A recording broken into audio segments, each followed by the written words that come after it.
lecture de la parole de Dieu, j'ai choisi Saint Paul aux Corinthiens. Je prie toujours avant de choisir le texte de la parole de Dieu. Je les ai choisis devant l'adoration jeudi, quand on a eu l'adoration. Face à chaque thème, qu'est-ce que Seigneur tu me suggères, puis j'ouvre la parole, puis c'est le texte que j'ai à ce moment-là. Alors c'est la première lettre de Saint Paul apôtre aux Corinthiens.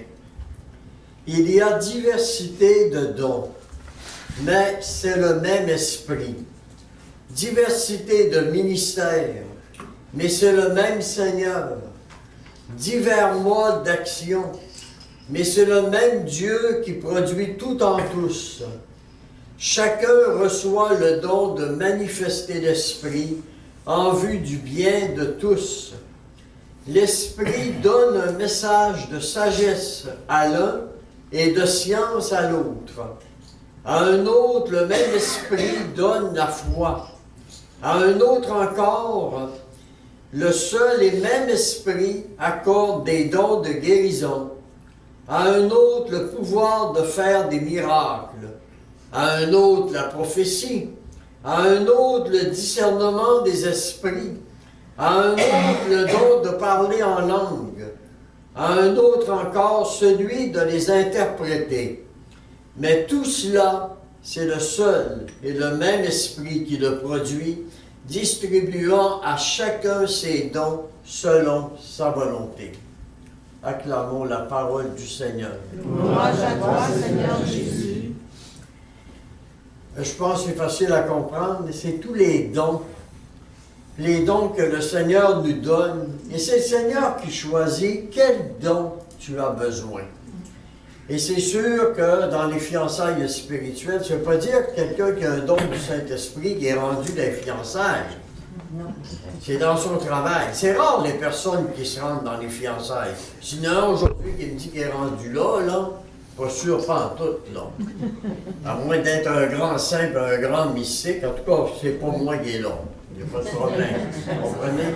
Il n'est pas dans les fiançailles spirituelles. On ne peut pas dire ça, il faut faire bien attention à ça. Parce qu'il peut y avoir de l'orgueil à un moment donné de dire oh, ben moi je suis bien avancé, comme je vous disais hier, comme quelqu'un me disait, moi je suis en 4e demeure, je t'assurais. Ben, en 4e demeure, parce que tu as vécu une expérience de l'effusion de l'esprit dans ta vie, donc tu fais une certaine forme de rencontre avec Dieu dans l'esprit, tu penses que tu es rendu en 4e demeure. Non! Si tu es rendu en 4e demeure, c'est qu'il y a eu des changements complets qui durent continuellement. Chaque demeure, ce sont des changements profonds qu'il y a à la personne et ça dure. Ça dure. Hier, vous avez eu la plupart le repos dans l'Esprit Saint. Je l'ai eu dans le cœur hier matin, qu'il y aurait au moins une personne. Je ne pensais pas qu'il y en aurait tant que ça. Je priais quasiment le Seigneur, après j'étais fatigué, puis j'ai dit Seigneur, arrête s'il te plaît, Seigneur. Arrête un peu, faut que j'aille m'asseoir, parce que j'ai un problème au niveau des jambes, puis mon problème il est là, moi c'est des genoux jusqu'aux pieds, pas capable. Tu sais, mais ça n'arrêtait pas hier soir. Puis vous savez, le repos dans l'esprit, le Seigneur respecte votre oui. Ça c'est important. Le Seigneur respecte la liberté. C'est beau à avoir une grâce du repos dans l'esprit. Si tu dis non, moi je ne veux pas me laisser faire, je ne veux pas m'abandonner, le Seigneur va te respecter. Puis le Seigneur va continuer à t'aimer quand même, là. C'est juste un cadeau qu'il veut te donner. Je l'ai déjà expliqué, mais je pense que c'est important que je revienne. Quand moi j'ai eu le premier repos dans l'Esprit Saint, je l'ai eu, j'étais au courant de ça, ça existait, puis tout ça, mais pas plus. Je l'ai eu à Kakuna. Puis à Kakuna, quand la religieuse est arrivée, c'était une religieuse, moi qui étais mon accompagnatrice, puis elle vient me voir dans ma chambre au tout début. Première rencontre. Après mon nom, mon numéro de téléphone, ce que je fais comme travail. Puis là, elle partait pour expliquer tout ce qu'elle devait expliquer, les premières étapes, comment ça allait, le programme de la semaine, etc. Elle arrête tout court, puis elle dit Le Seigneur me dit qu'il veut vous donner le repos dans l'esprit. Elle dit, c'est la première fois que ça m'arrive, je ne comprends pas ça. Elle dit tout de suite, en commençant, le Seigneur veut vous donner le repos dans l'esprit. Mais est-ce que vous acceptez que je prie pour vous, que vous le receviez? Moi, j'ai dit, j'ai rien à perdre. Le Seigneur veut me donner le repos dans l'esprit, qu'il me le donne. Alors, elle m'impose les mains. Elle dit, est-ce que vous sentez quelque chose, M. Marcotte? Je voudrais bien vous faire plaisir. Je chante rien. Tu sais, je chante rien. Elle a prié au moins un bon 10 minutes, puis elle repriait. Elle dit, Seigneur vous donne le repos dans l'esprit, vous sentez rien? Non, j'ai dit, je chante rien.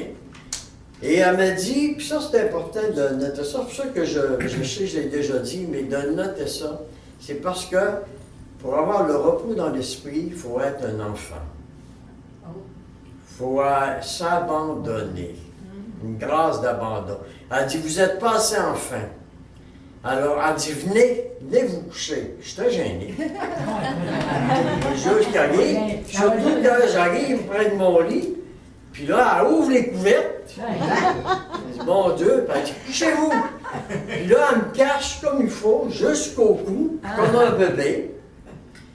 Puis là, elle dit, je m'en vais, je ne vais pas m'occuper de vous cette semaine. Elle dit, c'est la Sainte Vierge qui va s'occuper de vous. Moi, mon Dieu, qu'est-ce qu'elle fait là? Dans ma tête, elle dit ce que j'ai vécu.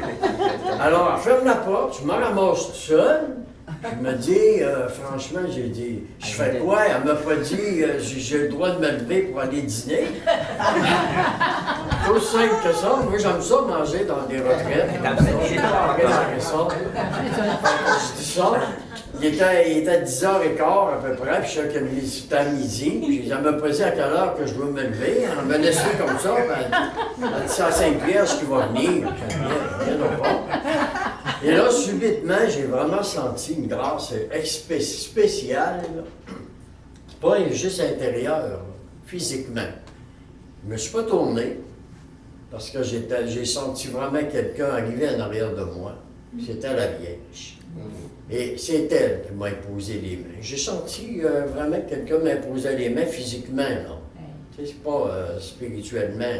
Et c'est là que lentement, je suis tombé dans le repos dans l'esprit. Et ça a duré 5 jours. 5 jours. T'es pas allé dîner? Tellement, oui. Oui, ça c'était tellement fort que je me suis sorti à moitié. Mais il fallait que je me tienne après les murs, puis quand j'arrivais pour manger, j'avais de la misère avec la fourchette à me rendre jusqu'à ma bouche. Mais j'aimais tellement la nourriture que j'ai réussi. Puis je remontais lentement, j'ai passé la semaine au lit, sauf pour les enseignements que je réussissais. Puis à la dernière messe qu'on avait eue ensemble, il y a une messe à Kakuna à un moment donné où c'est la dernière messe avant la fin. Là, le Seigneur m'a tellement rempli de l'esprit, je suis tombé dans le repos dans l'esprit, mais dans ma chaise. Et là, je me dis, mais comment je vais faire pour aller communier? Parce que tu penses, hein, dans le repos, t'entends tout ce que je dis? Non, t'entends tout, là. Tu dors pas, là. T'entends tout, là, ce qui se passe. Donc, tu peux bouger. J'en voyais hier qui bougeait en même temps qu'il y avait... Oui, tu réussis. Oui, tu peux bouger. Mais t'es pas fort. Mais t'es pas, tu te sens vraiment imprégné de l'Esprit Saint, qu'il se passe quelque chose en toi. C'est l'Esprit qui travaille à l'intérieur de toi. Puis je me souviens qu'à ce moment-là, ils sont venus me donner la communion. Puis j'ai eu tellement de misère à ouvrir ma bouche pour qu'ils puissent placer l'hostie. Là, j'étais comme paralysé. C'était le plus fort. Et ensuite, mon épouse alors est venue me chercher en voiture. Fait qu'on a monté ensemble. Puis à un moment donné, elle était mettre un chant d'une cassette de la Pentecôte, là, du repos de Kakuna, en mettant la cassette, en conduisant, le repos dans l'esprit, ça a commencé. J'ai juste eu le temps de me garer sur le bord du chemin, puis j'ai dit, prends le contrôle de la voiture, et jusqu'à chez moi, j'étais dans le repos dans l'esprit. C'est elle qui m'a aidé à sortir de la voiture avec l'aide des enfants, et là, j'ai passé une semaine au lit chez nous. Et la fin de semaine suivante, je devais aller donner l'enseignement sur les demeures de Thérèse d'Avila au lac Bouchette. C'est sûr que ça a été le plus bel enseignement, parce que j'étais à demi dans le repos dans l'esprit en le donnant, pendant tout le long. Alors, ce qui sortait, c'était de la profondeur. Ouais. Quand j'expliquais des choses, j'étais en train de les vivre. C'était quelque chose. Mais il fallait, pour donner l'enseignement, il y avait un théâtre, il fallait que je me tienne comme ça au théâtre. Les gens ne s'en sont pas aperçus, je ne l'ai pas dit du tout. Mais il fallait que je me tienne après vraiment pour être capable de parler, sinon je tombais de nouveau à terre devant tout le monde. Vous voyez? Alors c'est un cadeau. Il ne faut pas avoir peur. Je vous raconte ça parce qu'il ne faut pas avoir peur si ça arrive. Il ne faut pas chercher ça non plus. Le Seigneur donne, c'est le texte de la parole de Dieu, le Seigneur donne à qui il veut. Ça, c'est important. À qui il veut, selon les besoins, selon la mission, etc. Il ne faut pas avoir de jalousie là-dedans. Ça, là, la jalousie, là, que ce soit dans les couples, n'importe quoi, c'est mortel. C'est l'arme préférée du malin. C'est un petit peu en dehors, là, mais je pense que c'est important. C'est l'arme préférée du malin, la jalousie, qui fait qu'à un moment donné, pourquoi c'est pas moi? Pourquoi c'est toujours les autres? Parce que toi, tu n'as pas besoin dans la mission que tu as besoin, que tu as à faire. C'est juste ça. OK? C'est pas parce que tu es moins bien qu'un autre. Non, non, tu n'as pas besoin. Mais il y en a, comme moi, je sais quand même, j'ai une mission d'enseignement. Alors, c'est bien beau expliquer ces affaires-là, mais il faut que je les vive. Hein, ça ne veut pas dire que j'ai tout vécu ça, là. Mais il faut que je les vive, en tout cas en gros, pour pouvoir donner ça, puis avec mon cœur, puis que ça sorte avec mon cœur.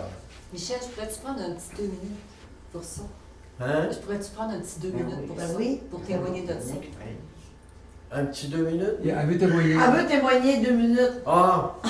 C'est parce que... c'est parce que Non, non, je suis rendu ce que fou. je veux dire, c'est que quand ce que j'aime dans ça, il faut avoir un cœur d'enfant, mais c'est qu'un médecin ne peut pas nous opérer si on est debout. Puis le médecin des âmes, ben, c'est notre Jésus, c'est la Sainte Vierge, c'est nos médecins. Alors c'est pour ça qu'en ayant un cœur d'enfant, on tourne dans le repos de l'esprit, puis là, le Seigneur peut enfin nous réparer, travailler sur nous. Autrement, debout, il ne peut pas le faire. Puis moi, je veux compter que j'ai été souvent dans le repos de l'Esprit Saint, mais il y a une fois, entre autres, que ça m'a marqué parce qu'Alain s'en allait voir Pierre Lacroix pour lui demander comment est-ce que Pierre y allait parce qu'il était très malade, puis on était inquiets. Fait que moi, je suis restée dans la voiture, mais assez loin de là quand même. Là. Tu sais, on était stationnés, moi je ne suis pas débarquée. Alain est allé le voir, prier avec lui, tout ça, d'un coup, moi je reçois le repos dans la voiture. Alain ne le reçoit pas, il est avec Pierre, mais c'est moi qui le reçois. Et là, je pleure, je ris, je suis obligée de baisser le siège. Les gens passent à côté de moi. Puis là, je ris, puis je pleure, puis j'ai toutes sortes de gestes comme ça, puis le siège est baissé.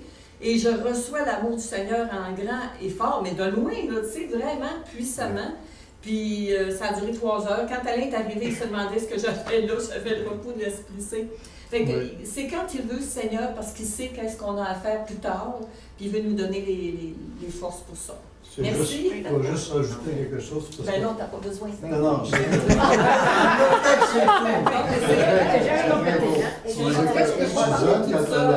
Quand Suzanne avait reçu ça, moi j'étais avec Pierre Lacroix et Kenneth qui était avec lui, et on priait. On était ensemble, on était dans le repos de l'Esprit Saint, on recevait l'onction du Seigneur tellement fort.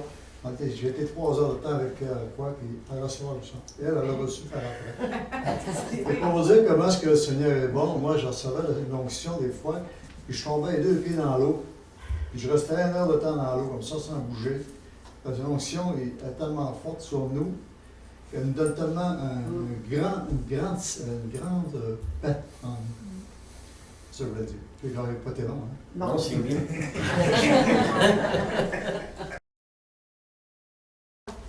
Non, oui, non, c'est correct, l'enseignement est prêt. Faites-vous en pas, vous allez OK, tout avoir c'est bon, quand on même. commence. Je coupe rien. Il y en avait de OK? Merci.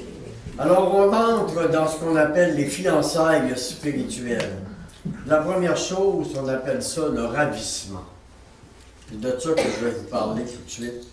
C'est une joie inexprimable que l'âme vit dans un contentement soudain, impétueux et irrésistible. Le ravissement nous envahit, même extérieurement. Le corps peut se manifester soit par la danse ou le chant spontané inspiré. C'est une grâce spécifique d'ouverture aux fiançailles où Dieu te fiance. Donc, tu es ravi. C'est pas juste dire un repos là, dans l'Esprit Saint, c'est pas ça. Je vais faire la distinction. C'est une grâce spécifique aux fiançailles, le ravissement. Arrive pas 2 fois. Arrive une fois dans ta vie. C'est pour ouvrir. Je te fiance. Fiance pas 3 fois. Je te fiance. OK? Il serait présomptueux de désirer ces choses. Il faut laisser à Dieu la conduite qu'il veut prendre, comme on a dit, pour s'attacher à une âme. D'ailleurs, à quoi pouvons-nous prétendre? Ce qui compte, c'est qu'on ait la vie. Nous voici maintenant donc rendus au milieu des 6e demeures. On sort enfin ce matin de la nuit de l'esprit. Voici ce qu'en dit Saint Jean de la Croix. Il dit, l'âme sort déguisée sous ce vêtement qui lui représente le plus au plus les affections de son esprit et la protège plus sûrement contre ses adversaires et ennemis qui sont le démon, le monde et la chair. La livrée qu'elle prend, c'est toujours du Saint Jean de la Croix, la livrée qu'elle prend a 3 couleurs principales, le blanc, le vert et le rouge. Ces couleurs signifient les 3 vertus théologales de la foi, l'espérance et la charité. C'est là que dans le ravissement, les vertus théologales là, se développent à plein. La foi augmente à plein. La charité, tu t'en vas au niveau de la charité, c'est ça qui compte. C'est pas toi, c'est la charité. Puis l'espérance, c'est sûr que l'espérance que le monde soit sauvé. C'est pas juste toi. L'espérance que le monde soit sauvé. La foi est une tunique, toujours Saint Jean de la Croix, est une tunique intérieure d'une blancheur tellement éclatante qu'elle éblouit la vue de tout entendement. Quand l'âme s'avance revêtue de la foi, le démon ne peut ni la voir, ni lui nuire. Elle marche alors en toute sécurité. Cette vertu la protège beaucoup plus que les autres contre le démon qui est son ennemi le plus redoutable et le plus rusé. Il ne voit pas la grâce, le démon, qu'on reçoit quand on arrive dans les fiançailles. OK? Donc, il y a une protection spéciale. Il n'est plus capable. Les fiançailles, c'est ce petit cercle-là. C'est là. Il n'est pas capable, là. Il n'est pas capable de se rendre jusque-là. Ça ne veut pas dire que tu ne peux pas avoir des attaques, mais il n'est pas capable de voir les grâces. Il les devine, parce qu'il connaît, mais il n'est pas capable de voir qu'est-ce que tu vis là. Il n'est pas capable de t'attaquer. Immédiatement, au-dessus de cette blanche tunique de la foi, l'âme revêt ensuite un second vêtement, qui est de la couleur verte. Celui-ci, c'est le symbole de l'espérance, par laquelle l'âme se délivre et se défend du monde, son second ennemi, l'esprit du monde. Elle se libère complètement de l'esprit du monde. Cette ferme espérance en Dieu confère à l'âme tant de force et tant de vigueur, et lui donne un tel sort vers les choses de la vie éternelle, que tout l'univers lui paraît, comme il l'est en réalité, vide, désert, mort et sans valeur en comparaison de ce qu'elle espère en haut, là-haut, qui est le ciel. Elle le vit de plus en plus. L'univers, c'est beau, c'est merveilleux, extraordinaire, mais le ciel, c'est encore plus beau que toute la création de Dieu que lui-même. C'est plus beau. Tu ne peux pas s'imaginer. C'est beau. L'espérance a ceci de particulier qu'elle recouvre tous les sens de la tête de l'âme, si bien qu'ils ne se mêlent d'aucune des choses de ce monde et sont protégés contre toutes les flèches du siècle. Comprenez? Contre toutes les attaques qu'on peut avoir, on est protégé.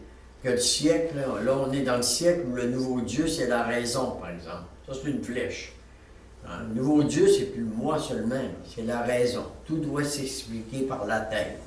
Ce que je n'ai pas vu, je ne crois pas. sais, c'est même fou, là, mais c'est ça. Mais je vois pas, je vois pas les bactéries, là. À moins d'avoir un télescope, on est en train de les découvrir. Pas un télescope, mais un microscope. Mais à part de ça, ça existe. Je vois pas les anges qui sont là.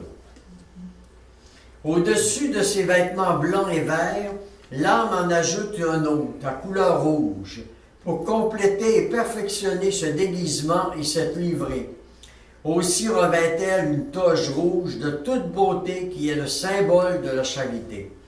Non seulement cette couleur met en relief les deux autres, mais elle élève tellement l'âme qu'elle la place tout près de Dieu, si pleine de grâce et de beauté. Ça rejoint de dire que c'est beau la foi, l'espérance, mais c'est la charité qui prime. J'aurais pu prendre ce texte-là, j'ai manqué, c'était du texte à la suite de tantôt. Rien, peu importe les dons que vous avez, c'est la charité qui doit primer. C'est ce que Saint Jean de la Croix est en train d'expliquer. La charité purifie la volonté de toutes ses affections et tendance à ce qui n'est pas Dieu pour ne les rapporter qu'à lui seul. Aussi dispose-t-elle cette puissance et l'unit-elle à Dieu par amour.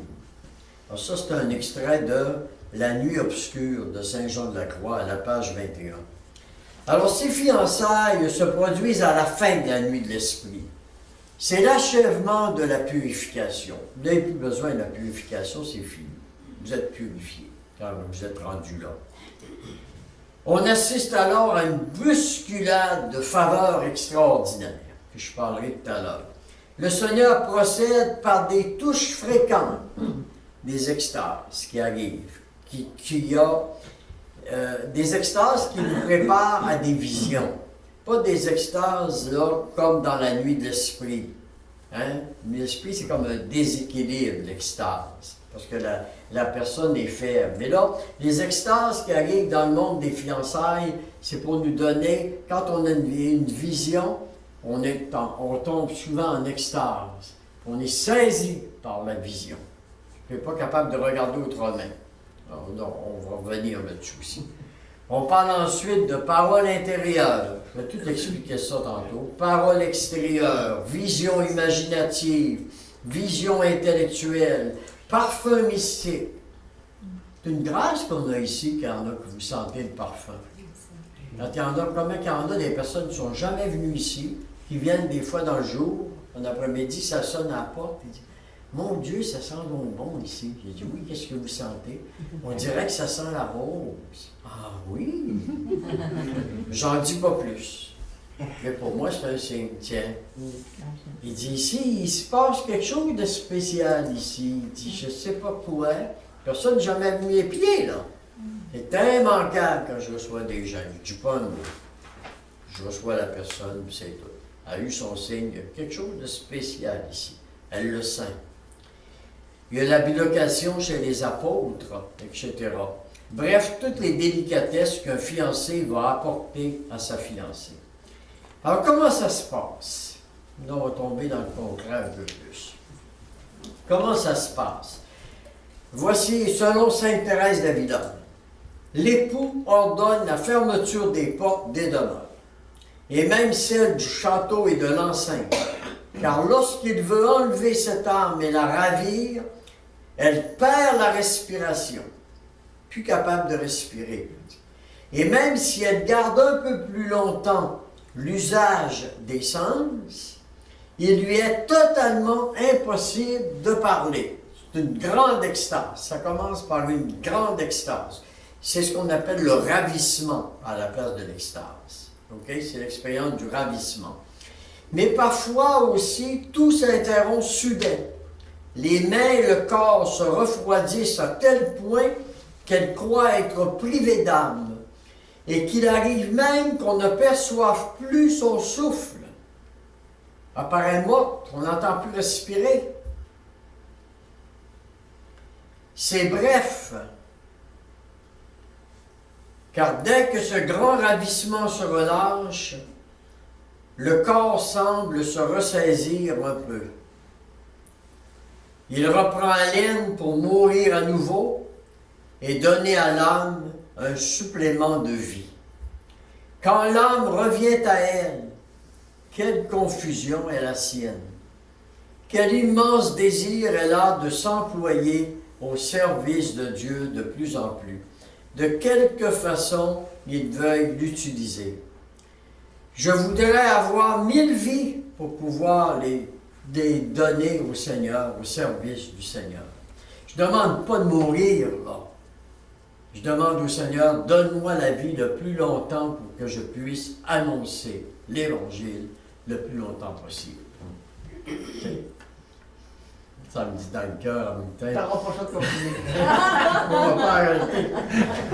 Que l'abbé Marc me dit hier, l'abbé Marc est revenu hier, l'abbé Marc il me dit, après une bonne fin de semaine, un bon 2 mois de repos complet, là, je pense que tu vas changer d'idée. En tout cas, c'est encore mon idée que je remettrai sûrement pas l'année prochaine.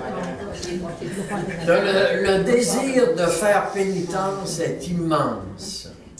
Nous n'y avons guère de mérite, ça vient tout seul. La force de l'amour est telle que l'âme ne se ressent guère de tout ce qu'elle fait. Elle voit clairement que les tourments qu'enduraient les martyrs, c'était peu de choses, car avec cette aide de notre Seigneur, tout devient facile. Ces âmes donc se plaignent à Sa Majesté quand elles n'ont pas l'occasion de souffrir. Elles se plaignent puisqu'elle veut souffrir pour l'humanité. Comprenez, des personnes qui souffrent. Je pense à la religieuse, je vais compter quand même, la religieuse Augustine, que je n'ai jamais rencontrée de ma vie, qui était à l'hôpital de Jonquière, et qui avait su les ministères que je faisais auprès des jeunes. En effet, quand même, pendant des années, j'ai toujours tenu.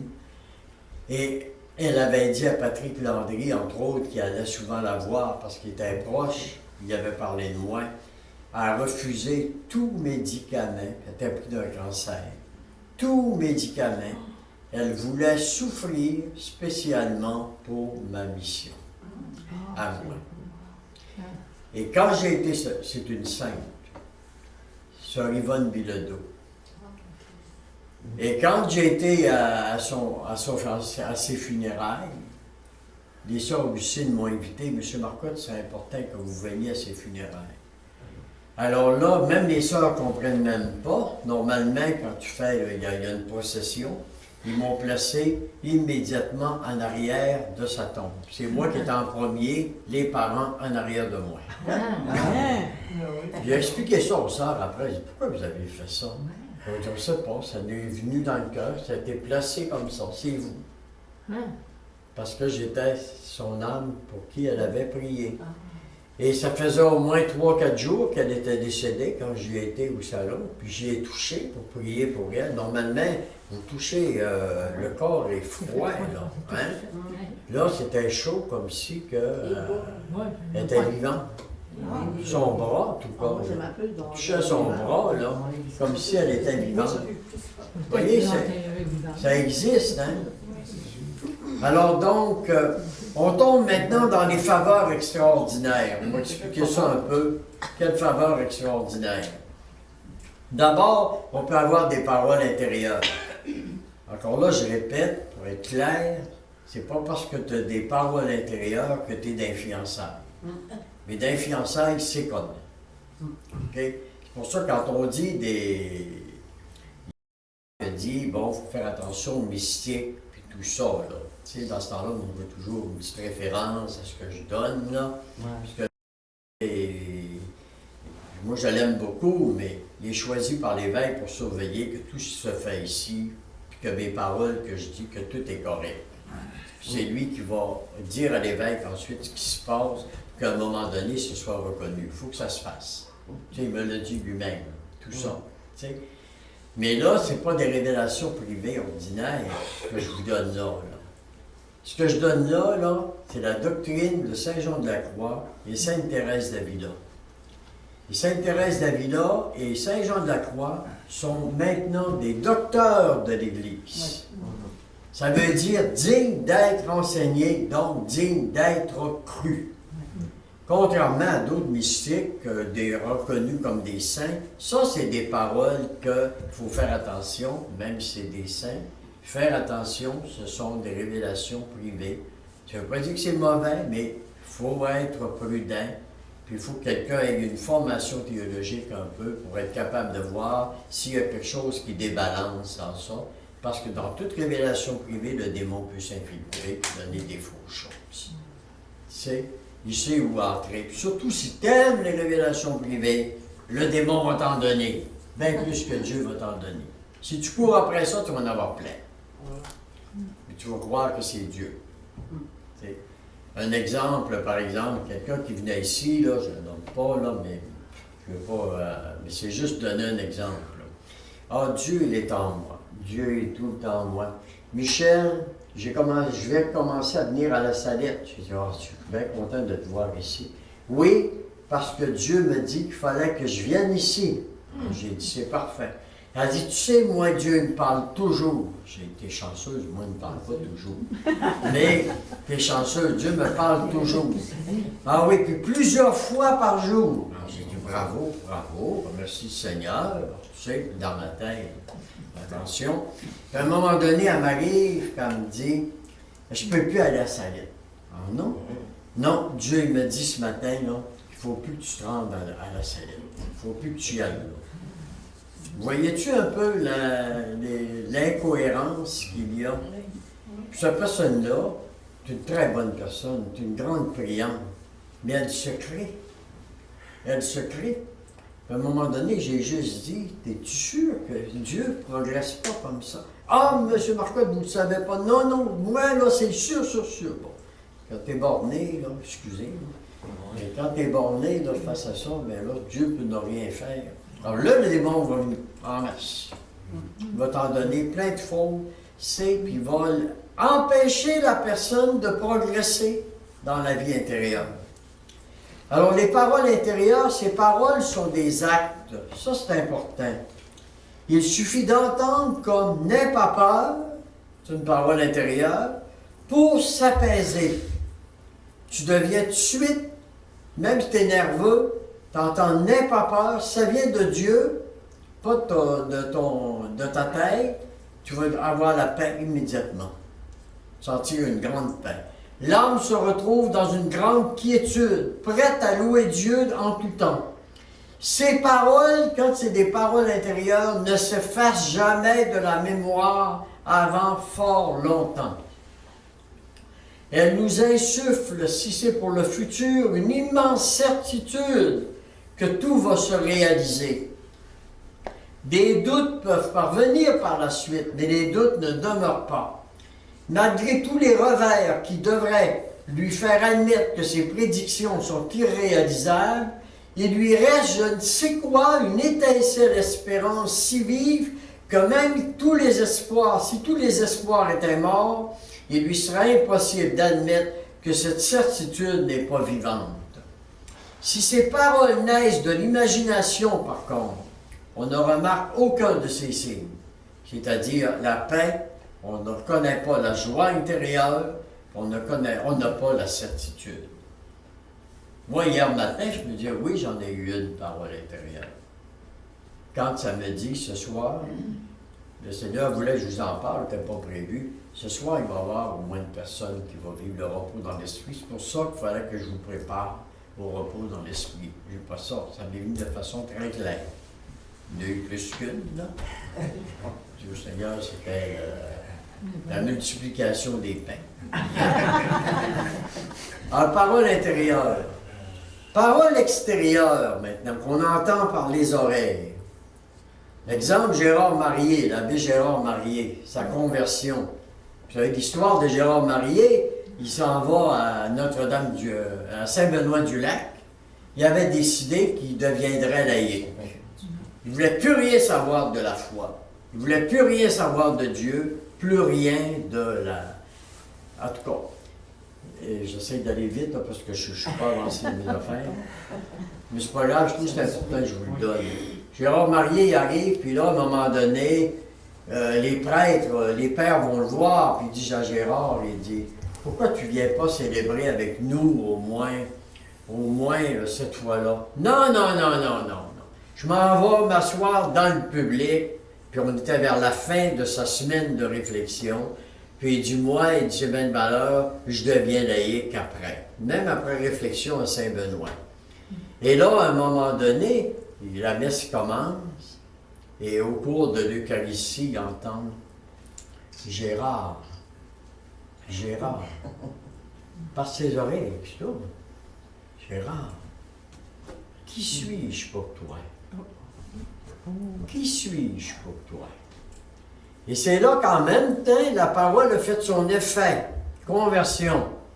Il est devenu un prêtre, puis il a fait des annonces partout, puis il a une grâce extraordinaire de donner des paroles à chaque personne qu'il rencontrait, puis ça allait juste bien avec la personne.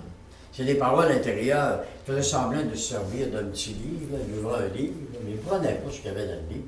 Il ne disait pas au monde parce qu'il ne voulait pas avoir de l'orgueil. Donc, ça, c'est dans le livre. Non, ça venait dans son cœur. Ça venait dans son cœur. Mais il y a un livre comme ça, puis il donnait. Ça, c'est pour toi. Ça, c'est pour toi. C'est... Alors, on a les mêmes critères dans les paroles extérieures que pour les paroles intérieures, sauf que la personne entend ces paroles de l'extérieur par une voix inconnue. Un jour, une femme m'a raconté avoir reçu une parole extérieure. Elle était seule dans la forêt, aucune personne présente. Elle s'entendit appeler par son nom par une voix de femme très douce. La voix redit le nom par 3 fois. Après 25 ans, la jeune femme se souvenait encore de cette parole comme si elle avait été dite la veille. Et il y a eu une... je peux vous le dire, c'est pas mal tout, c'est mon Angèle qui était mon épouse.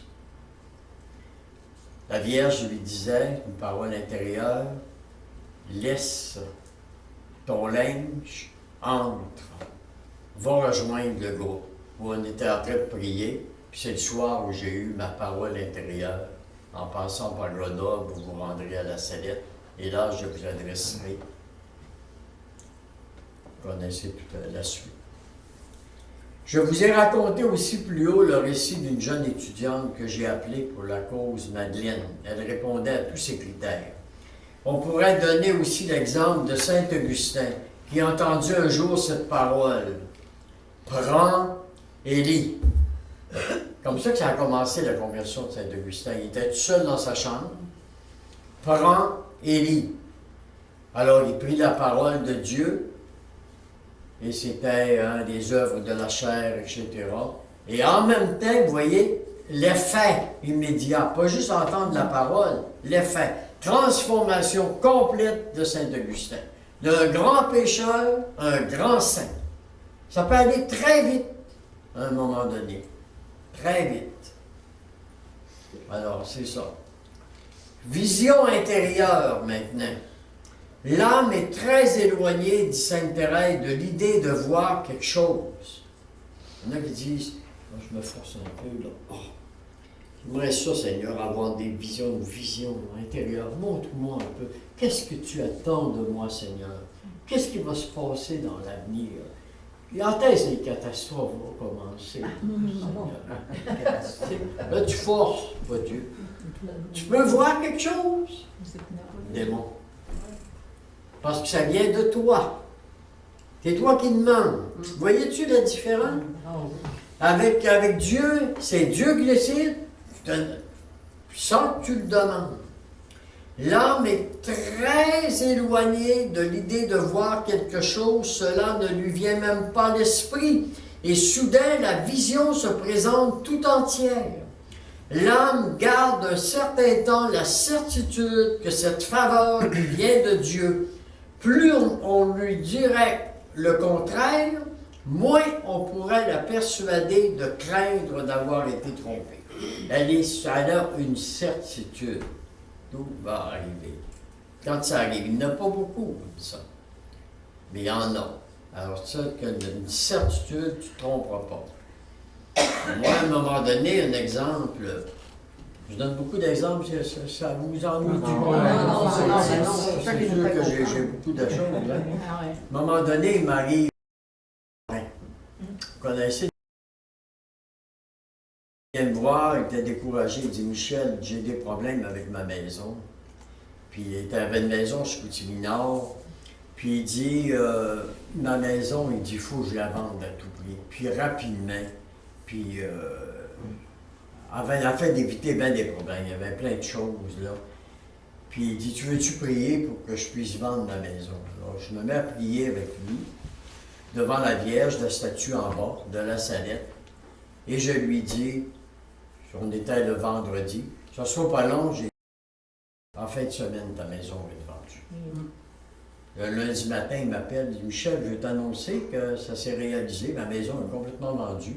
Dès samedi soir, la maison s'est vendue, c'est signé, tout est fait, je m'envoie ailleurs. Parole intérieure, j'avais une certitude. Je n'ai pas dit, peut-être que ça va être, peut-être que ça va arriver. Non, j'ai eu une certitude, ta maison va être vendue en fin de semaine. C'est pas toi qui décides, j'aimerais ça avoir la certitude. Vous comprenez toujours la différence? Oui. C'est Dieu. J'insiste beaucoup parce que c'est important de comprendre ça, ces phénomènes-là. On est là-dedans. Les yeux voient réellement quelque chose pour les visions extérieures maintenant. Les yeux voient réellement quelque chose. Cela se présente souvent comme un tableau qui se présente devant toi et tu le vois. Les critères énumérés ci haut sont les mêmes.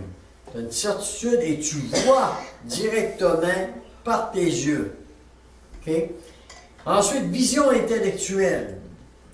Sainte Thérèse d'Avila raconte, il lui arrive de sentir près d'elle Jésus-Christ notre Seigneur, sans toutefois le voir ni des yeux, ni du corps, ni de ceux de l'âme. On appelle cela une vision intellectuelle. Elle était si certaine que Jésus se montrait affectueusement à elle de cette façon qu'elle ne pouvait en douter. Au début, Thérèse était effrayée par cette vision la première fois, qui s'est prolongée pendant plusieurs jours, contrairement à la vision imaginative qui, elle, s'évanouit très vite. Mais la vision extérieure, ça se prolonge longtemps, plusieurs jours. Elle sentait alors une voix qui lui disait « N'aie pas peur, c'est moi ». Elle était la puissance de ces paroles qu'aucun doute ne pouvait subsister. Voici ce qu'elle raconte elle-même. Elle dit quand elle voulait s'adresser à sa majesté dans l'oraison, et même sans cela, Dieu lui semblait si proche qu'elle ne pouvait manquer de l'entendre. Toutefois, elle n'entendait pas des paroles comme elle le voulait, mais inopinément à l'heure de Dieu, okay? Quand c'était nécessaire. Elle sentait la présence de Dieu à sa droite, pas à l'aide des sens qui nous font percevoir quelqu'un à côté de nous, mais par une voix plus subtile que nous ne devons pas pouvoir définir, aussi certaine et qui apporte même une bien plus grande certitude. Alors ça, c'est pour les paroles. C'est clair pour les visions intellectuelles aussi? OK? Tu les vois. C'est au niveau de l'intelligence que ça se passe. Tu es sûr. Tu peux voir, par exemple, le mystère de la Sainte Trinité. Pour ça, hein, quand le Père Gignac disait, là, puis là, tu le voyais, sa face avait changé, là, il disait « Le Père qui embrasse son Fils dans un baiser extraordinaire. Et le souffle qu'ils s'échangent l'un à l'autre, c'est l'Esprit Saint. » C'est beau, hein? C'est sûr qu'elle avait vécu une vision intellectuelle, qu'elle avait vu ça. Le parfum mystique, maintenant. C'est vraiment une simple délicatesse du Seigneur. Il n'est pas nécessaire d'être en 6e demeure pour recevoir cette délicatesse. Aujourd'hui, c'est une faveur que plusieurs reçoivent. Il y a aussi plusieurs icônes qui dégagent ce parfum mystique, semblable à la rose. Mais le Père Gignac disait que quelqu'un qui ressent ce parfum mystique ou qui vit une faveur extraordinaire sans être rendu en 6e demeure, ça c'est important, c'est comme un certificat de garantie qu'avant la fin de sa vie, il se rendra au mariage spirituel. C'est un certificat de garantie. Si un jour vous avez senti le parfum mystique, que Dieu vous a donné cette grâce-là, avant la fin, ça peut être aux dernières minutes de votre vie, vous allez vous rendre au mariage spirituel dans votre vie. N'est-ce pas une belle consolation? Ça vient du Père Gignac. Il suffit de faire notre possible et de s'abandonner, et de ne pas désirer ces choses-là. C'est le Seigneur qui décide. J'ai connu un couple qui, à l'occasion de son 10e anniversaire de mariage, à minuit exactement, reçu de la Vierge Marie ce magnifique cadeau. La maison avait été envahie par un parfum qui était tellement fort qu'il faisait pleurer la nuit même de leur mariage, avant qu'ils aient leur union. À minuit exactement, la maison envahie par un parfum mystique extraordinaire. C'est la Vierge Marie qui venait leur souhaiter bon anniversaire de mariage. Elle voulait dire aussi à ce couple, « Je suis heureuse que vous soyez ensemble parce que vous faites partie de mes projets. » Le couple. C'est un couple encore très engagé. Je ne peux pas nommer. Saint Jean de la Croix maintenant et les faveurs extraordinaires. Et là, je vais changer un peu. Ah non, ça avait changé, ça. C'est que je l'ai, à un moment donné, j'ai pesé, fait que là, excusez-moi. Ah. Ouais, mais c'est tout. Ah, ok. Ah, c'est moi qui devais dire. Oh, oui. C'est moi qui est plus là. Je devais peser ici. J'ai pris à relève. Non, je suis parti là. Alors, Saint-Philippe de Néri, c'est lui. Saint-Jean de la Croix de faveur extraordinaire. Voici ce que Saint-Philippe de Néri, Saint-Philippe de Néri. Il était souvent consulté par les évêques pour reconnaître l'authenticité des mystiques. Il y en a qui ont cette grâce-là.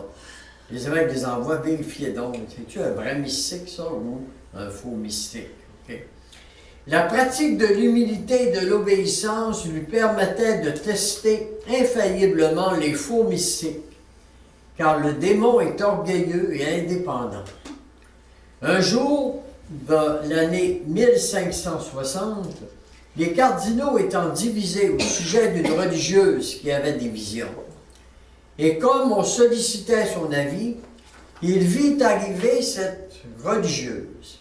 Il la regarda chaleureusement et lui dit, « Mais ce n'est pas vous que je veux voir, je veux voir la sainte. » « Mais c'est moi la sainte, mon père! » Oh boy. Il a droit son signe. Ben oui. « Ah, c'est vous la sainte! » Merci. Il tourna les talons et confia aux cardinaux, « Non, ce n'est pas Dieu qui est là-dedans. » Comprenez? Une autre fois, un de ses pénitents lui confia que la Sainte Vierge venait le voir la nuit dans sa chambre, ce qui le remplissait de joie et de lumière.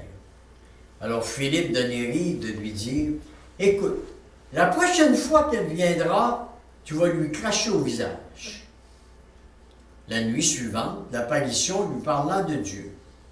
C'était beau, belle révélation privée. Mais se rappelant la promesse faite à son directeur, elle a craché au visage. Et elle disparut immédiatement dans un nuage de soufre. C'était le démon. La Vierge qui aurait craché au visage, elle aurait souri. Parce que tu as obéi au directeur et au courant. Vous comprenez? C'est le démon. Vous voyez? La même nuit, il se réveilla à nouveau, la chambre pleine de lumière, avec une nouvelle apparition qui lui souriait. Elle n'était pas cette fois assise sur le lit, elle était dans un angle de la pièce, et comme il voulait cracher à nouveau, il s'entendit dire « Crache si tu veux ». Il ne put le faire, car elle était trop loin, mais elle le félicita de son obéissance à son directeur spirituel. C'est bien la Vierge Marie, lui dit le Père Néri. Les avantages de ces faveurs qui sont non méritées. Le temps des fiançailles peut durer plusieurs années. Il dura 12 ans pour Thérèse. Chaque nouvelle faveur augmente la douleur et le désir de Dieu, lequel grandit au point que la personne voudrait mourir. Elle sent une solitude extrême, malgré qu'elle soit entourée d'amis. Elle ne peut partager ce désir incompréhensible pour eux. Seul celui qu'elle aime peut la satisfaire et la consoler. Elle ressemble au documentaire réalisé à partir du roman de Richard Bach, Jonathan le Goéland. Là. Vous connaissez Jonathan Livingston, le Goéland. Son envol vertigineux ne saurait le satisfaire tant qu'il n'aurait pas appris par expérience la beauté du ciel bleu dans lequel il peut évoluer pendant que ses compagnons ne s'intéressent qu'à la recherche de nourriture terrestre. Un bel exemple. Hein? Je regarde le ciel, admire le ciel, ne recherche pas la nourriture. Le goéland. Jonathan le goéland, c'est un beau livre, ça fait des années que je l'ai lu. La purification de la nuit de l'esprit équivaut à un purgatoire avant l'entrée au ciel. On a dit hier, avait dit Thérèse. Quelles que soient les peines endurées par la choisie de Dieu, le vrai consolateur la fortifiera pour qu'elle consente à vivre tant qu'elle le voudra, qu'il le voudra. Ce sera de vives souffrances, mais l'avantage, c'est qu'elle ne redoute plus la croix. Elle ne demande pas aux autres de prier pour me délivrer de la souffrance.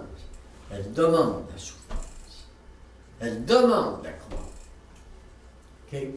Son détachement des créatures est beaucoup plus profond parce qu'elle sait maintenant que seul le Créateur peut la combler d'un vrai bonheur. Il saura bien donner à cette âme le salaire qui lui revient un jour, c'est-à-dire le mariage spirituel. La nature des fiançailles spirituelles, selon saint Jean de la Croix, il dit que l'âme est inapte à décrire ce qui se passe. Saint Paul écrit ceci.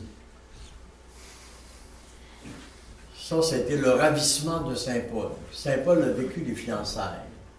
Alors, 2 Corinthiens 12, 2, 4. J'aurais pu le choisir, mais je savais que j'allais le lire ici. Je connais un homme qui, voici 14 ans, était-ce dans son corps? Je ne sais. Était-ce hors de son corps? Je ne sais. Mais Dieu le sait. Cet homme-là fut enlevé jusqu'au 3e ciel et entendit des paroles inexprimables qu'il n'est pas permis à l'homme de redire. Ça, c'est du Saint Paul. Oui, c'est sûr. Fiançailles, ravissement. Vous voyez? Quelque chose. Pour ça qu'après ça, la croix, ça ne le dérangeait pas. De s'en aller vers la croix, comme on a dit, maintenant tu t'en vas à Rome, puis là tu vas te faire tuer, etc. Je m'en vais à Rome, puis je me ferai tuer. Pour l'amour du Christ, parfait. Pour Thérèse, c'est le temps des grandes faveurs du Seigneur, c'est-à-dire un chemin de raccourci, par des ravissements, des paroles intérieures inoubliables, des visions intellectuelles ou imaginatives. L'âme sait très bien quel honneur lui est réservé. Le fiancé est content d'elle. L'âme rencontre le Seigneur. L'entrevue a lieu, mais c'est de courte durée. Dieu regarde l'âme, lui tend la main, et si l'âme se néglige, elle perd tout. Il faut donc toujours garder l'humilité de reconnaître ses faiblesses. Toujours prier l'Esprit Saint de nous aider dans ce passage exaltant des fiançailles. Chemin de raccourci, mais dangereux à la fois. Le démon peut contrefaire les grâces de Dieu et se transformer en ange de lumière, mais son emprise est plus faible, car il ne peut rester dans une âme que Dieu a choisie. Il ne peut pas rentrer dans une âme que Dieu a choisi dans les fiançailles. Que va faire Dieu pour conclure ses fiançailles? J'avais dit à Gabriel que je serais très bref.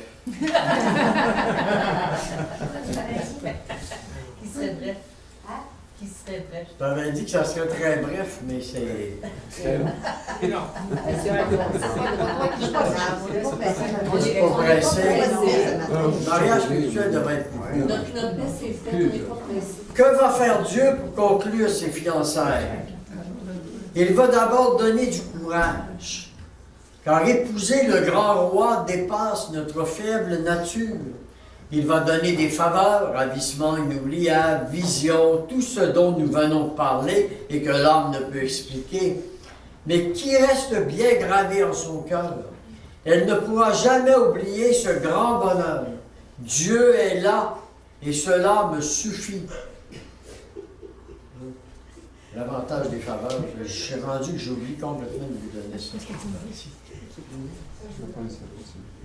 J'ai tout montré ça, mais j'oublie de... Je suis tellement centré sur ça. Nature des fiançailles spirituelles. Que conclure? Bon, ça, je vous l'ai donné tantôt.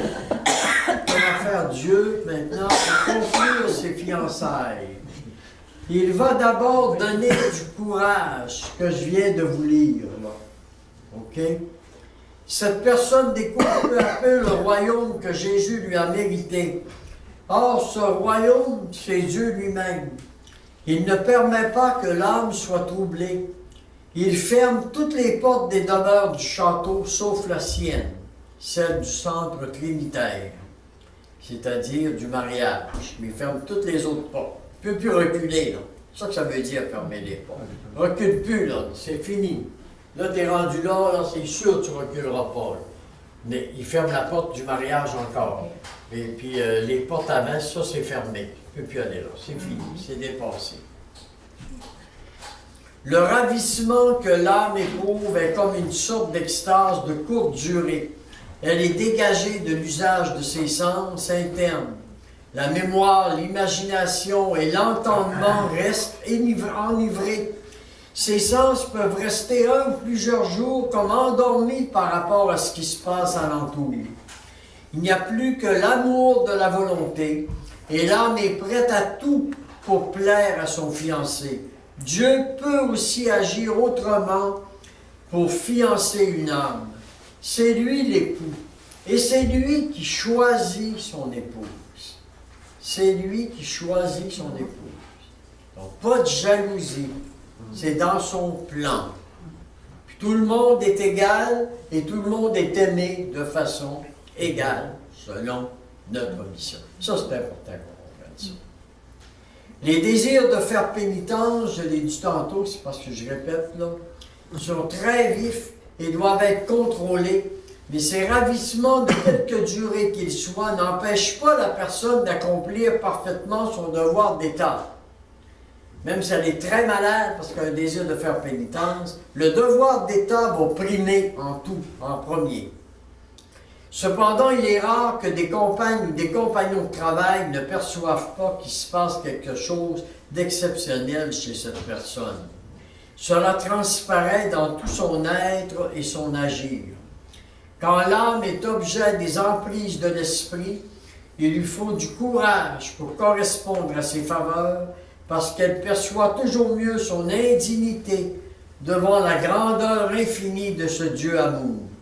Le Seigneur prend l'âme et l'élève de terre en esprit, non par l'évitation, mais c'est le ravissement. Il la ravit, il ravit l'âme, okay? Pas le corps, l'âme.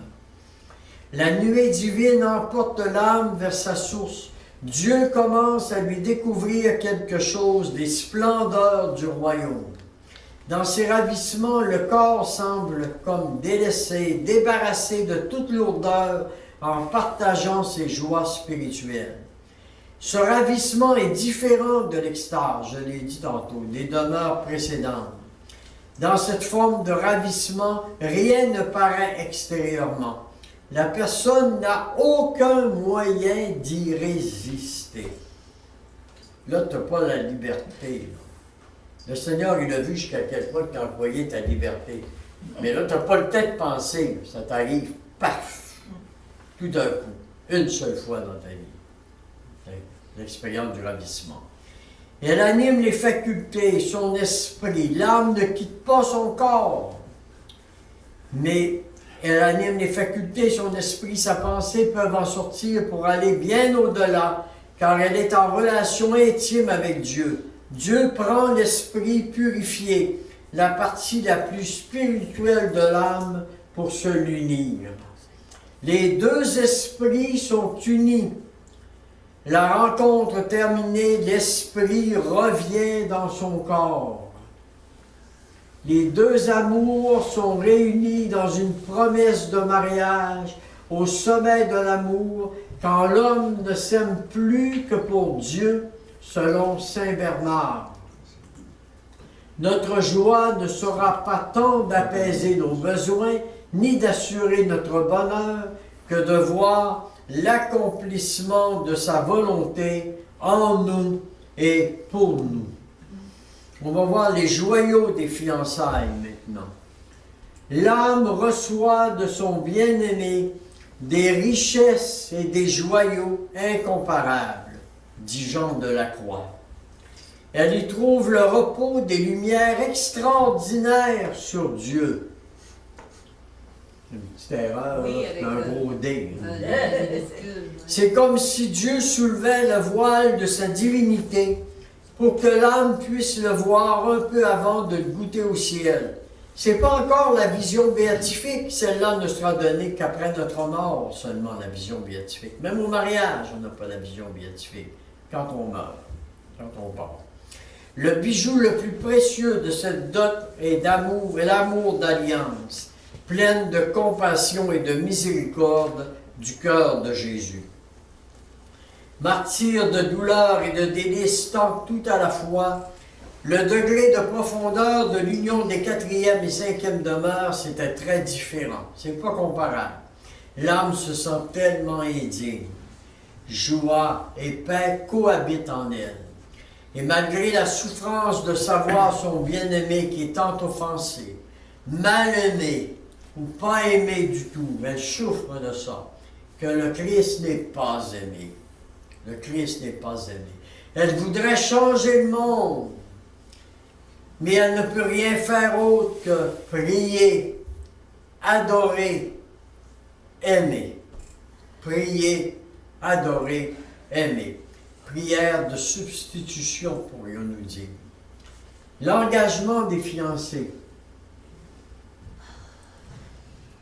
Il n'y a pas d'anneau ni de cadeau matériel, évidemment. En quelque sorte, l'entrevue des fiançailles indiquait déjà le choix final de l'un et de l'autre. Dieu a choisi cette âme en lui disant, puis ça il l'entend là, par ses oreilles, « Que tu es belle, ma bien-aimée, que tu es belle. » L'âme a choisi son Seigneur en répondant à son tour, « Que tu es beau, mon bien-aimé, que tu es beau. » Ils sont en amour. Un amour concret, un amour profond. Quand on parle de l'amour de Dieu, c'est pas juste un amour j'aime Dieu. Non, non. Les fiançailles, là, vous de plus en plus, là, vous devenez un. Quand on dit que le couple, l'homme quittera son père et sa mère et s'attachera à sa femme pour ne faire plus qu'un. Donc, il doit quitter le père, il doit quitter la parenté, je veux pas dire les abandonner, quitter la mère pour se donner à son épouse, pour ne faire qu'un en fonction de la mission. Ça, c'est important. L'engagement des fiancés. Après cette entrevue des fiançailles, l'Esprit vient rendre des visites d'amour à sa bien-aimée. Ces touches substantielles sont comme un baiser qui vient sceller la promesse. Tu es à moi, je suis à toi. Quand la fiancée communie au corps du Christ, c'est l'expérience de la bien-aimée du Cantique des Cantiques qui dit « Qu'il me baise de baiser de sa bouche ». Cantique des Cantiques, chapitre 1, verset 2. Pour moi, c'est la plus belle expression de l'amour donné, dit Saint Jean de la Croix, que ce baiser de la communion quotidienne lors de la célébration eucharistique. C'est beau, hein? L'autodonation divine, se donner, se réalise concrètement dans la personne de Jésus par le sacrement de l'Eucharistie, qui est un sacrement sponsal, totalement inaccessible par d'autres moyens. Ce principe théologique a une conséquence importante. Tous nous devons accroître notre capacité de réceptivité, d'être à l'écoute du Seigneur dans notre vie. Ça s'en vient bien. Le détachement des choses de la terre et la connaissance d'elle-même, vile créature à côté de Dieu, lui fait remettre sincèrement la clé de sa volonté à Dieu dans la fidélité et le serment des divines fiançailles. L'âme souffre de ne pas voir son bien-aimé. Elle souffre d'un tourment indicible et savoureux à la fois. Thérèse dit que cela équivaut à la peine du purgatoire de ne pas voir Dieu. De ne pas voir Dieu. La peine du purgatoire, c'est que tu ne peux pas voir Dieu par ma propre faute. C'est pas du feu qui me brûle. Par ma propre faute. Parce que j'ai passé mon temps à parler contre les autres. Oh Seigneur, j'aurais donc dû arrêter, je me disais, m'en confessais, mais je recommence à nouveau. À cause de ça, Seigneur, j'ai hâte de te prendre dans mes bras, j'ai hâte de te serrer, mais je peux pas par ma propre faute. C'est le purgatoire. Vous comprenez le purgatoire? C'est juste ça, là. Arrêtons de penser des souffrances extérieures, vous n'êtes même pas avec votre corps. Hein? C'est l'âme qui souffre. L'âme qui a hâte d'aller serrer son bien-aimé, rencontrer le Christ. L'âme éprouve une solitude extrême. Aucune compagnie d'ici-bas ne peut la rassasier. Elle a une soif de Dieu que lui seul peut combler dans le purgatoire. Dans les fiançailles aussi, elle a cette soif de Dieu. Elle a hâte d'arriver au mariage. J'insiste quand même pour dire que la fiancée dans la vie courante fonctionne normalement. Elle est encore sur terre, avec toutes ses obligations, ses faiblesses de moins en moins nombreuses. Elle fait encore des péchés, même si elle est fiancée. Elle a besoin du sacrement du pardon encore. Tant est fort l'amour qui la fait vivre dans l'espoir du mariage à venir. Mais elle va voir le moindre petit péché qu'elle a, ça va être une souffrance terrible pour elle. Donc un autre qui va dire ça à l'autre, voyons, il n'y a pas grand-chose là, le prêtre va dire, écoute, là, on fait je pas tout de ça, tu peux le dire, là, mais porte pas en peur avec ça. Mais pour elle, là, quelqu'un qui connaît la vie spirituelle, dit, je comprends ta souffrance. Je comprends ta souffrance. On va demander pardon à Dieu pour ça, là, mais je comprends ta souffrance. Tu souffres de ça. La doctrine de l'enfance spirituelle de Sainte Thérèse de l'Enfant Jésus devient comme une explication de cette 6e étape. Dans l'absence de consolation, la vie demeure marquée par Dieu qui guide l'âme de façon cachée. Il ne faut pas confondre la réalité et les consolations spirituelles. La petite Thérèse a vécu dans une demi-clarté. En entrant au Carmel, elle a fait l'expérience d'abord de la sécheresse. Elle dit avoir dormi pendant toutes ses oraisons. Elle s'endormait quand elle allait pour prier. Elle s'endormait devant le Saint-Sacrement tout le temps.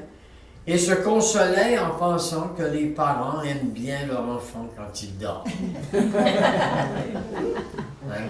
Oui. Comme ascenseur pour aller plus vite au ciel, elle se blottit dans les bras de Jésus. C'est beau, hein? Attention, je ne veux pas dire par là que vous pouvez dormir pendant votre oraison. Sans regret, il y a toujours des efforts à faire pour se tenir en éveil. Mise en forme, position du cœur, du corps, votre respiration, votre manière de respirer. Thérèse est entrée au Carmel à 15 ans. Elle n'avait pas la constitution physique capable de suivre toutes les exigences d'une vie communautaire contemplative. Cela s'explique dans son cas, et Jésus ne lui en tenait pas rigueur, même si elle s'endormait. Il savait que c'est sa faiblesse de son corps ou une maladie qu'elle a. Il ne sait plus à lui faire saisir ce qu'est la petite voix de l'enfance spirituelle. Pour nous, l'essentiel, c'est de faire en tout la volonté de Dieu, de donner la primauté de l'être sur le paraître.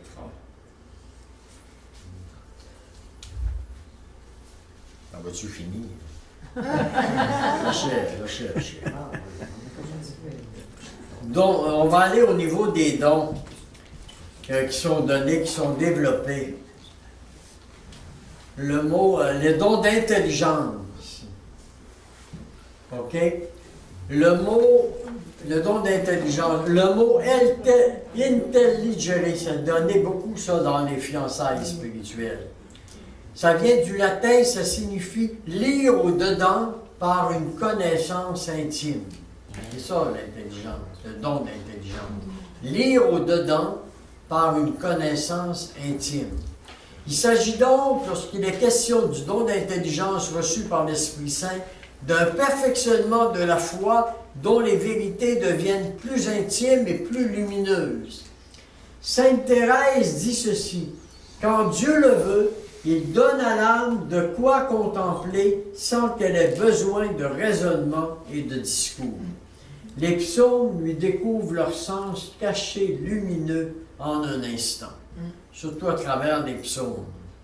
Les effets de ce don, maintenant, je pense que c'est important de le dire. Heureux celui que le Seigneur daigne instruire lui-même. Il comprend mieux les voies intérieures par lesquelles Dieu l'a conduit et protégé jusque-là. Ce don agit non seulement sur l'intelligence humaine, mais aussi sur la volonté.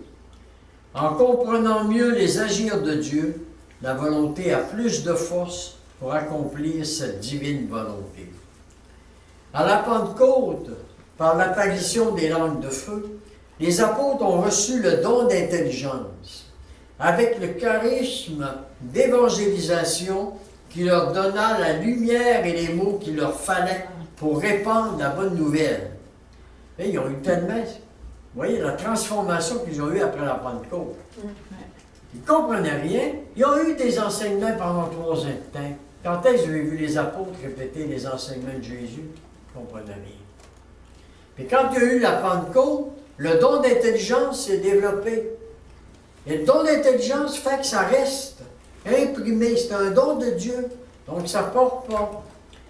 Alors ils se sont exprimés alors sans peur, dans un langage compréhensible pour tous, avec un discours de feu, inspiré par l'esprit de promesse. Vous voyez, c'est important. Ce don fait progresser l'âme dans l'oraison. Les distractions ont moins d'emprise sur son esprit. Elle vit dans un recueillement habituel avec Dieu. À mesure que l'Esprit Saint modèle une âme, Dieu l'abreuve aux sources intérieures. C'est lui qui l'aide à découvrir les réalités spirituelles et lui montre la beauté, la grandeur et la splendeur de la création et de son Créateur. Le don d'intelligence, il donne la capacité de distinguer les signes qui viennent de la parole de Dieu. Le discernement chasse les ténèbres et les doutes.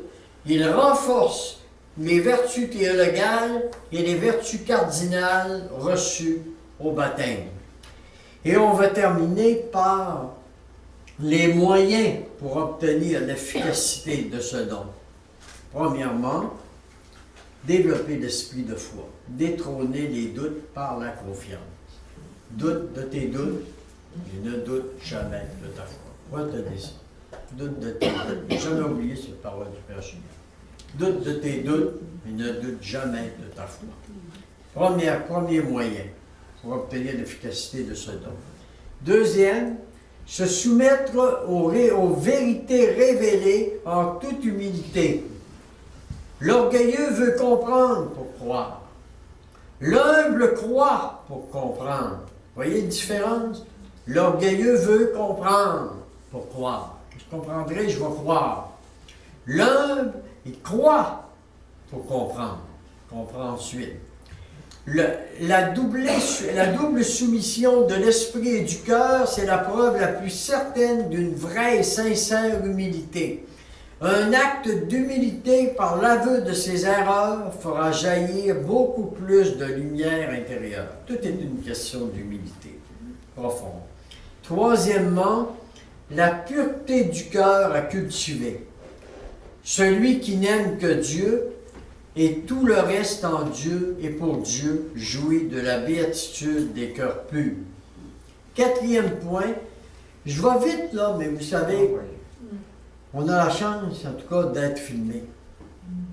Ça veut dire que ça, là, des fois, vous prenez juste, mettons, l'entretien qui vous intéresse le plus, c'est les fiançailles. Vous le prenez et vous le réécoutez, vous allez le comprendre complètement d'une autre façon. C'est tellement profond tout ce qu'on dit là, que la vidéo, il va falloir que vous alliez, là, pas l'écouter une fois, là, en gros. Vous l'écoutez un bout puis vous le méditez. Même la moitié d'un enseignement, vous la méditez pour que ça puisse descendre au plus profond de votre cœur. Et ça va vous aider à grimper de plus en plus dans la vie intérieure. Parce que ça presse, il nous faut des saints. Oui. face à ce qu'on vit dans l'Église. Le prochain point, j'achève sur mes dernières, la prière. Dieu exauce toujours nos prières quand elles sont bien faites dans le sens de la volonté de Dieu pour notre bien. À plus forte raison lorsqu'on lui demande les dons du Saint-Esprit. Alors, priez le Veni Creator avec confiance et abandon. Le Veni Creator. Saint Jean de la Croix insiste beaucoup sur le Veni Creator. Avec confiance et abandon, de prier. Et enfin, ce don ne saurait nous dispenser d'approfondir le sens de la parole de Dieu, par l'étude et l'enseignement de l'Église, par la pratique de la Lectio Divina. Vous savez, la Lectio Divina, c'est quoi? Vous prenez une parole de Dieu, et vous faites comme une vache qui mange de l'herbe. Elle mange, elle rumine, elle mange, elle mange, ça fait de la nourriture. Il faut que tu manges la parole de Dieu. C'est ça la Lectio Divina. Tu prends juste un texte, là, une phrase ou deux, là tu manges. Ça veut dire que tu l'intériorises, tu y penses, tu la reviens, jusqu'à ce qu'elle descende au plus profond de ton cœur. C'est ça la Lectio Divina. T'sais. Au cœur des sécheresses, l'âme court vers son bien-aimé par la prière continuelle, dans un silence plein de la présence de Dieu. Alors, bienheureux les artisans de paix, saint Augustin définit la paix comme un ordre de tranquillité. Saint Thomas d'Aquin dit qu'il existe 3 formes de paix. Il y a la paix intérieure, la paix avec Dieu et la paix avec le prochain. C'est de cette dernière dont parle cette grande béatitude. Et c'est avec ça qu'on va terminer par une belle image. C'est beau. Tout simplement, cette conférence-là.